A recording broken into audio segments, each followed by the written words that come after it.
Audio Jungle.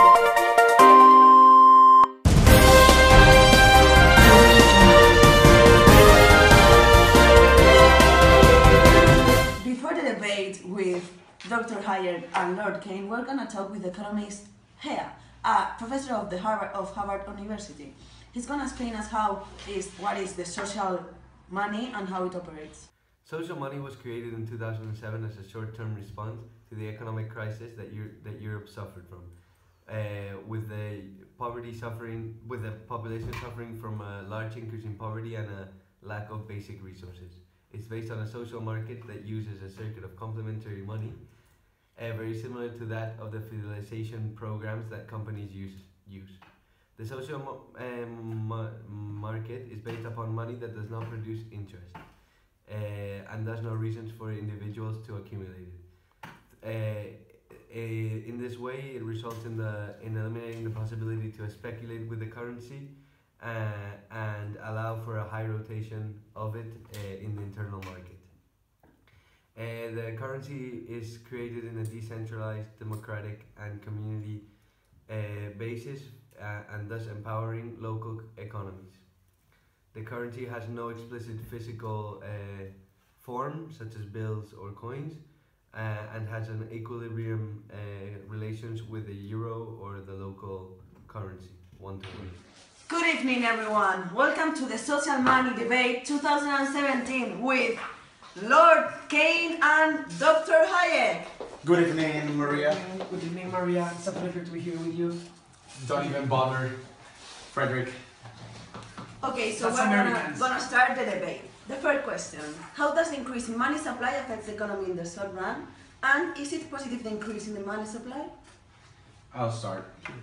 In the ISL model, which I actually created myself, which is based on my Keynesian cross, if we start analyzing how an increase in the money supply would increase planned investment in our Keynesian cross, would entail an increase of the aggregate demand in that model, which translates into the ISL model with a shift in the liquidity and money line, LM, also known as LM, and it drives out an increase in Y and a reduction of the interest rates.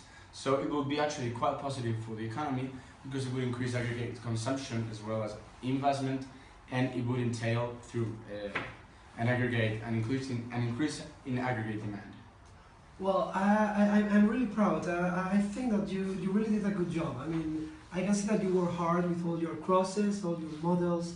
However, I think you've got a problem because you think that prices are sticky, but no. I mean, in fact, if we are increasing the money supply, we are also increasing inflation.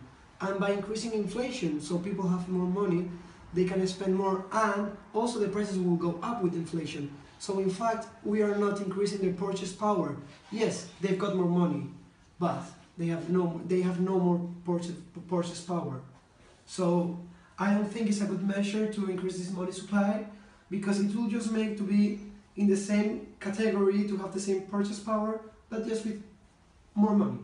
Okay, now I'm gonna ask you the second question. The second question is: how money supply affect to interest rate, and should the central banks intervene? Well, if you don't mind, Mr. Go ahead. Oh, yeah, let's start. So I think, Keynes, we both agree that if money supply increase, the interest rate will decrease because there is more supply of money. We do. Well, I think that this measure of increasing the money supply, and by so the reduce of interest rates, will just make bigger this recession, as companies will be able to ask for more money, but consumers will have the same purchase power, because as they get more money, they have same purchase power because inflation will go up. So this will make that companies will be able to invest more and produce more, but consumers won't be able to purchase more because they don't have more purchase power. So this will lead to an overstock of companies that will hire more people in the very, very short period for producing more. But then when they see that people cannot buy these things, they will need to start firing all the employers, and most of the companies will need to shut down. Easier. It's quite easy, you know. Okay, considering that we are in a recession, hypothetical recession, this money, this social money, in like incentive, it's driven by the government. It's indeed a government intervention by itself. So considering that the government has already intervened, I believe that it should.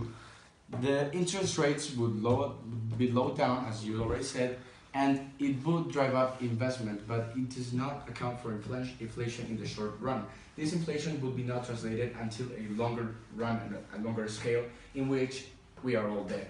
But since investment will be driven up, and planned investment in my connection cross will be drive up the actually aggregate expenditure, it would imply higher returns for companies, and the industries will actually be boosted up and be fueled by this new investment, which would entail simply new employees and higher salaries and wages, and actually reducing unemployment, which would mean higher capital gains and higher capital, which it is indeed higher income and higher GDP.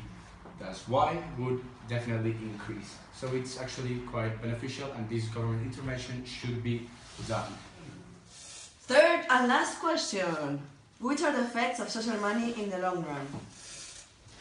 Let me start, Freddy.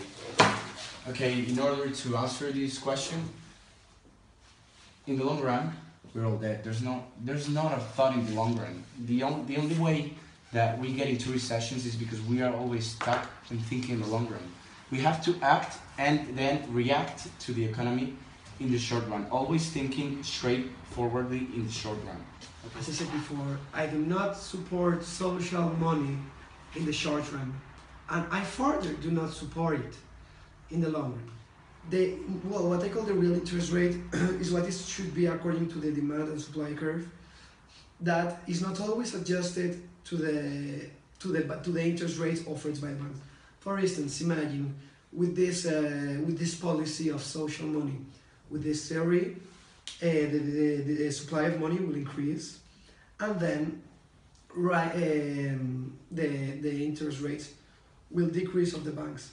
However, it takes time from one shift to another to have all interest agreed and go together. So this difference between the interest at what you are taking the bank, which normally are lower, you are taking more money to produce more, where when people have no money to spend and they have no more purchase power, meaning that, as I said before, they will just keep producing and they will just keep digging in their recession that they are. So, and also this inflation will struggle completely the population. So what I think we should have an economy in which things regulate their own, and in which government do not intervene, because if they intervene, they will give, they will make everything possible to get another recession again, or even going more deep in those recessions. So I really encourage governments to find a way to have a mechanism to allow a permanent equality between relative and monetary prices. Okay, we don't have more time for this debate, but you can vote spectators in Twitter with the hashtag #TheDebate2017 with Lord Kane and Dr. Hayek. So that's it for today. Thank you very much, and see you. Thank you very much.